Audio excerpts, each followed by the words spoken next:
This is a reading from the poem of the Man God by Maria Valtorta. Volume 2, Episode 249.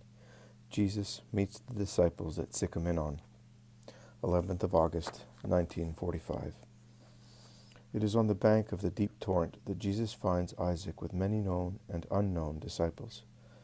Among the known ones there are the head of the synagogue of the Clearwater, Timaeus, Joseph of Emmaus, the one accused of incest, the young man who did not bear his father to follow Jesus, Stephen, Abel, the leper cured near Chorazin with his friend Samuel, Solomon, the ferryman of Jericho, and many more, whom I recognize but I do not remember in the least where I saw them, or their names.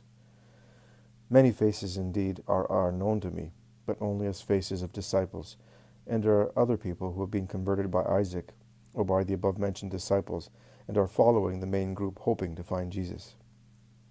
Their meeting is tender, joyful, and respectful. Isaac's eyes are beaming with joy when he looks at the Master and shows him his new flock, and as a reward he asks Jesus to say a few words to his people. "Do you know any quiet place where we can gather together? At the end of the bay there is a desert beach with some hovels of fishermen, which are empty at this time of the year because they are unhealthy, and because the fishing season of fish to be salted is over, and the fishermen have gone to Syrophoenicia to fish for murices. Many of them already believe in you because they heard you speak in sea towns, or because they found disciples, and they have given us the little houses to rest in. We go there after a mission, because there is a lot to be done in this area. It is deeply corrupted by many things. I would like to go as far as Syrophoenicia, and I could do it by sea, because the coast is parched by the sun, and it is impossible to go there on foot. But I am a shepherd, not a sailor, and among my people there is not even one who can sail." Jesus, who listens carefully, smiling lightly, lowering his head a little as he is so tall compared with the little shepherd, who, like a soldier, is reporting everything to his general, replies, "God helps you because of your humility. If I am known here, it is due to you, my disciples, and to no one else. We will now ask the men of the lake whether they feel they can sail the sea, and if possible we will go to Syrophoenicia."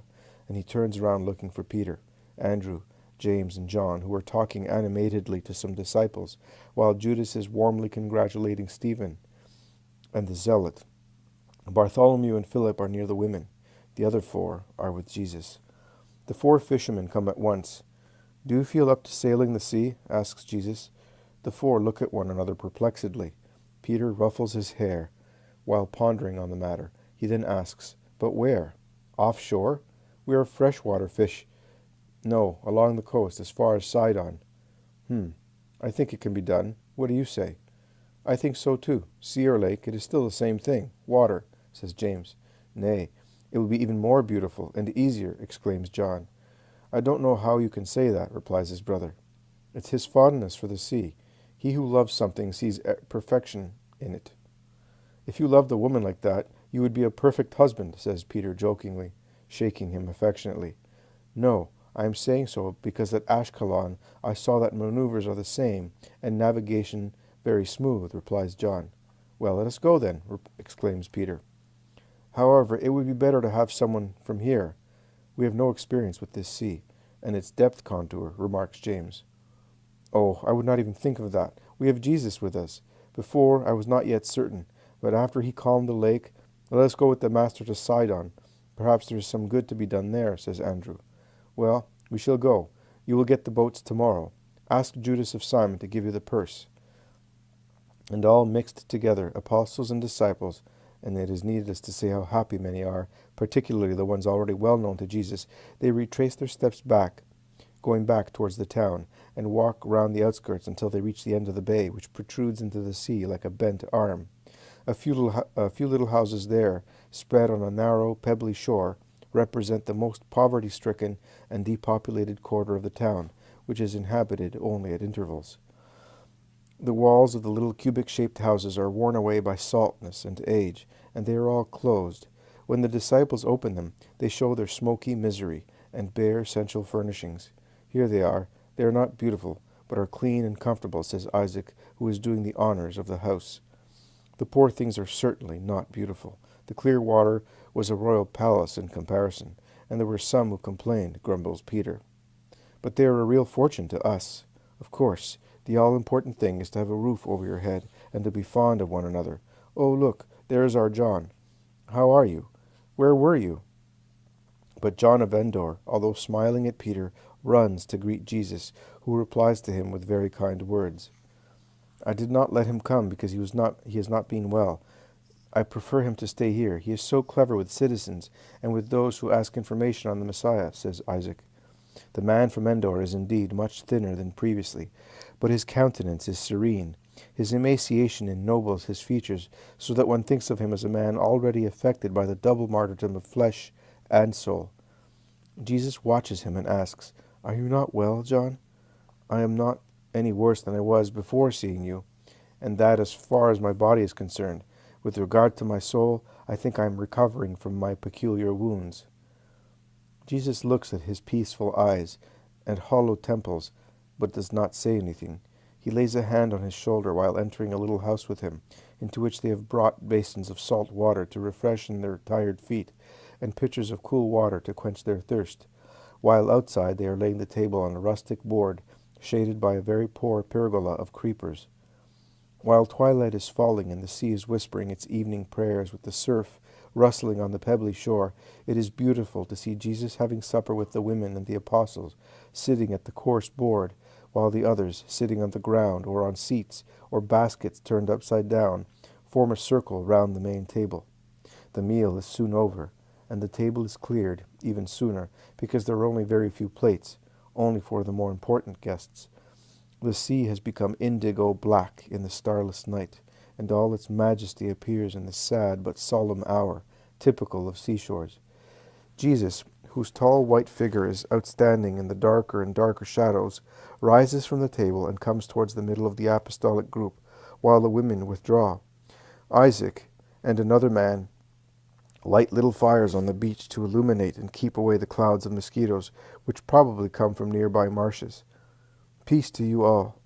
The mercy of God has joined us before the appointed time, giving reciprocal joy to our hearts. I have searched all your hearts, which are morally good, as is evidenced by your being here, waiting for me, formed in me, but still spiritually imperfect, as is proved by some of your reactions that show how the old man of Israel still persists in you with all his ideas and prejudices, and the new man, the man of Christ, with Christ's wide, bright, merciful mentality, and even wider charity, has not yet come out of him, like a butterfly from its larva. Do not feel mortified if I have scanned you and pried into all your secrets. A teacher must know his pupils in order to correct their faults, and believe me, if he is a good teacher, he is not disgusted with the more faulty ones. On the contrary, he pays greater attention to them to improve them. You know that I am a good master. And now let us consider those reactions and prejudices. Let us consider together the reason why we are here, and because of the joy we experience by being together. Let us bless the Lord, who always achieves of a collective welfare from an individual one. I have heard from your own lips how much you admire John of Endor, and your admiration is even more remarkable because he professes to be a repentant sinner, and on his past and present condition he bases the argument of his preaching to those whom he wants to bring to me. It is true, he was a sinner. Now he is a disciple. Many of you have now come to the Messiah through his merit. You can thus see that God creates the new people of God just by those means that the old man of Israel would despise. I now ask you to refrain from misjudging the presence of a sister whom old Israel cannot understand to be a disciple. I told the women to go and rest. I was not so anxious to let them rest as I was to be able to give you a holy, careful consideration on her conversion, and thus prevent you from committing a sin against love and justice. Now that is why I gave that command, which has certainly disappointed them. Mary of Magdala, the great sinner, who had no excuse for her sin, has come back to the Lord. And from whom will she expect faith and mercy but from God and the servants of God? The whole of Israel, and with Israel the foreigners who are amongst us, who know her very well, and judge her very severely, criticize and deride her resurrection, now that she is no longer their accomplice in vice. Resurrection, that is the exact word. To raise the flesh from death is not the greatest miracle. It is only a relative miracle, because it is destined to be cancelled one day by death. I do not give immortality to those whose flesh I raise from death, but I give eternity to those who resuscitate in their souls. And while a man whose body is dead does not join his will to mine in order to come back to life, and therefore he has no merit, there is a firm will in the man who revives spiritually. Nay, his will is there first, and he thus has merit. I am not saying this to justify myself. I have to give account of my action to God only. But you are my disciples, and each of you must be another Jesus, and none of you must be ignorant or guilty of any of those deep-rooted faults whereby so many are united to God only by name. Everything can become a good action. Also, it seems less suitable to become so. When matter is presented to the will of God, even if it were the most inert, cold, and filthy, it can become living, blazing pure beauty. I will give you an instance taken from the book of Maccabees. When Nehemiah was sent back to Jerusalem by the king of Persia, they decided to offer sacrifices on the purified altar in the rebuilt temple. Nehemiah remembered that at the time they were captured by the Persians, the priests assigned to the cult of God used to take the fire of the altar and hide it in a secret place at the bottom of a valley in a deep, dry well, and did it so carefully and secretly that they were the only ones who knew where the sacred fire was. As Nehemiah remembered all that, he asked the grandchildren of those priests to go to the place with the priests before dying, had disclosed to their sons, who in turn had informed their children, handing on the secret from father to son, and to take the sacred fire to light the fire for the sacrifice. But when the grandchildren went down into the secret well, they did not find the fire, and they found instead thick water, a putrid, stinking, heavy slime, which had filtered down there from all the obstructed sewers of the devastated city of Jerusalem. And they told Nehemiah, who told them to take some of that water and bring it up to him. After laying the firewood on the altar and the victims on top of it, he sprayed everything copiously with the slimy water. The people was amazed, and the priests scandalized, but they watched and did everything respectfully, only because it was Nehemiah who told them. But how sad their hearts were, and how discouraged they felt. As the overcast sky made the day a sad one, so uncertainty made men melancholy. But the sun broke through the clouds, and its rays descended upon the altar, and the firewood sprayed with the slimy water caught fire, which soon consumed the sacrifice, while the priests were saying the prayers that Nehemiah had written, singing the most beautiful hymns of Israel, until the whole sacrifice was consumed. And in order to convince the crowds that God can work miracles also with the most unsuitable means, when they are used for a righteous purpose, Nehemiah ordered the remaining water to be sprayed onto some large stones. And as soon as the stones were sprayed, they caught fire and were burnt out in the great light coming from the altar. Every soul is a sacred fire laid by God on the altar of man's heart, that it may burn the sacrifice of life, through love for the Creator of life. Every life is a holocaust, if spent properly, and every day is a sacrifice to be offered holily. But marauders come, the oppressors of man and of man's soul. The fire falls into the deep well, not through any holy need, but through fateful stupidity. And, submerged by all the drainage of the dens of vice, it becomes heavy, putrid mud, until a priest descends to that bottom and brings that mud up to the daylight, laying it on the holocaust of his own sacrifice. Because, and remember this, the heroism of the man to be converted is not sufficient. Also the heroism of him who converts is required. Nay, the latter must precede the former, because souls are saved through our sacrifice, because thus we are successful in getting mud to change into fire, and God to judge perfect and pleasing to his holiness the sacrifice that is being consumed. Then, as it is still not enough to convince the world that repentant mud burns more than common fire, even if it is consecrated fire, which common fire serves only to burn wood and victims, that is, combustible material, then the repentant mud becomes so powerful as to set on fire and burn even stones, which are incombustible material. Are you not wondering whence such property comes to that mud? Do you not know?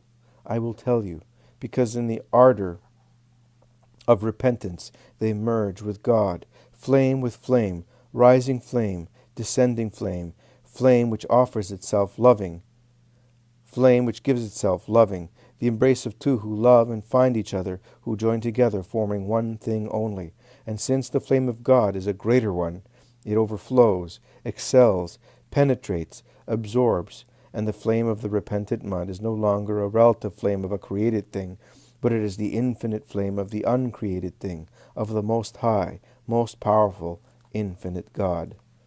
That is what truly and wholly converted big sinners are, who have generously devoted themselves to their conversion without keeping anything of their past, burning themselves as the first thing in their heavier part by means of the flame rising from their mud, which has run towards grace and has been touched by grace.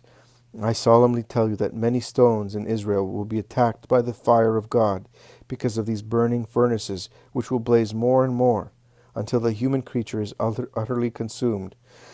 And from their thrones in heaven they will continue to burn the stones, the tepidity, uncertainty, timidity of the earth, and as true supernatural burning glasses they will collect the one and trine lights to converge them onto mankind and set it afire in God. I would repeat that I do not have to justify my actions, but I wanted you to understand my conception and make it your own. A wrong conception, a pharisaical suspicion of contaminating God by taking a repentant sinner to him, must never stop you from such a deed that is the perfect coronation of the mission from which I destine you. Always bear in mind that I have not come to save saints, but sinners. And do likewise, because a disciple is not worth more than his master. And if I do not loathe taking by the hand the dregs of the earth, who feel the need of heaven, who at long last feel it, and exulting I take them to God, because that is my mission, and every conquered soul justifies my incarnation, which humiliated by my infinity, neither must you loathe doing so, as you are imperfect men, and you have all become more or less acquainted with imperfection, as you are of the same nature as your brother sinners. And I have elected you to the rank of Saviors, so that my work on the earth may be continued forever, as if I continued to live on it in an endless life. And such it will be, because the union of my priests will be like the vital part of the great body of my church, of which I will be the animating spirit. And the numberless particles of believers will assemble round this vital part to form one only body, which will be called after my name. But if the sacerdotal part should lack vitality, would the numberless particles be able to live? In actual fact, as I am in the body, I could extend my life as far as the most remote particles, neglecting the obstructed and useless channels and cisterns, reluctant to fulfill their mission, because rain falls wherever it wishes, and the good particles, being capable by themselves of desiring life, would still live my life. But what would Christianity then be? A close assembly of souls, one near the other, and yet separated by channels and cisterns that no longer link them, distributing to each particle the vital blood coming from only one center. But there would be dividing walls and precipices across which the particles would look at one another, and they would be humanly hostile, supernaturally anguished, saying in their spirits, "And yet we were brothers, and we still feel as such, notwithstanding they have divided us." It would be a closeness of souls, not a fusion or an organism, and my love would shine sorrowfully upon such ruin. Further, do not think that that applies only to religious schisms. No, it applies also to all the souls that remain all alone, because priests refuse to support them, to take care of them, to love them, violating their mission, which is to say and do what I say and do. That is, come to me, all of you, and I will lead you to God. Go in peace now, and God be with you. The crowd dispersed slowly, going to their little houses. Also John of Endor stands up. He took notes while Jesus was speaking, and in order to see what he was writing, he became red-hot near the fire. But Jesus stops him, saying, "Stay for a while. with your master, and he keeps him close to himself until they have all gone away. Let us go as far as that rock near the water. The moon is high in the sky, and we can see our way." John agrees without demur. They move away from the houses about 200 meters, and they sit on a huge boulder, which I do not know whether it is the ruin of a pier, or the extreme ramification of a cliff fallen into the sea, or the wreck of one of the little houses swallowed by the water that through centuries advanced on the shore. I know that whilst from the little beach it is possible to climb onto the rock, making use of the cavities and juts which form a sort of steps on the seaside that faces a sheer cliff ending in the blue sea. Because of the tide, half of the rock is surrounded by water, which grumbles and lightly smacks the obstacle, and then withdraws with the sound of a huge sigh, becomes silent for a moment, starting all over again with regular motions and sounds of slaps, aspirations, and pauses, like syncopated music. They sit on the very top of the boulder, struck by the sea. The moon forms a silvery road on the water, and the sea looks deep blue in the moonlight, whereas before the moon rose, it was like a large, blackish expanse in the dark night. "John, are you not telling your master the reason why your body suffers?" "You know, my lord, but do not say, 'It suffers.' Say, 'It is being consumed.' That is more exact. And you also know that it is being consumed with delight." "Thank you, Lord. I recognize myself, too, in the mud that becomes flame. But I shall not have time to set the stones of fire. I shall soon die. I have suffered too much through the hatred of the world, and I exult too much because of the love of God. But I do not regret life. I might sin again here, or fail in the mission into which you destine us.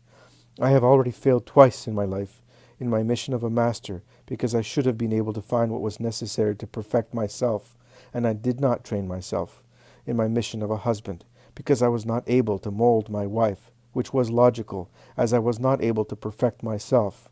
I could not perfect her either. I might fail in my mission as a disciple, and I do not want to fail with you. Blessed therefore be death if it comes to take me where one can no longer sin. But if I am not destined to be a teaching disciple, I shall be a victim disciple. Which fate is more like yours? You said that this evening, burning ourselves as first thing. John, it is a fate which you suffer, or it is an offer you are making. Or is it an offer you are making? An offer which I am making, if God does not disdain mud that has become fire. John, you are doing much penance. Saints do.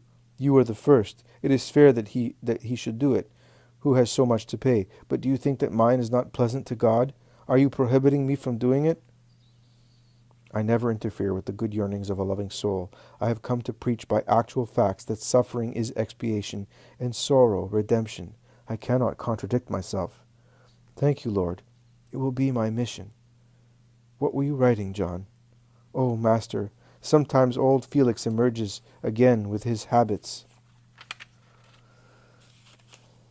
of a teacher. I am thinking of Margium.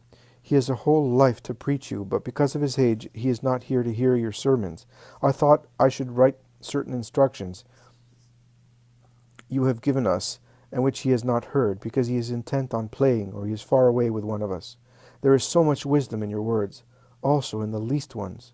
Your familiar conversations are a lesson on matters of every day, and every man on the least things in life, which after all are the most important, because by piling up they form a heavy burden which requires patience, perseverance, resignation to be borne holily.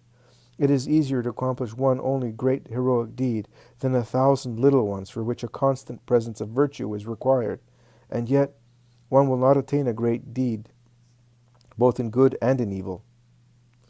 I know by experience with regard to evil, unless one stores up many little deeds which seem insignificant. I began to kill when, tired of the frivolity of my wife, I looked at her scornfully for the first time. I have written your short lessons for Margium, and this evening I wanted to take a note of your great lesson.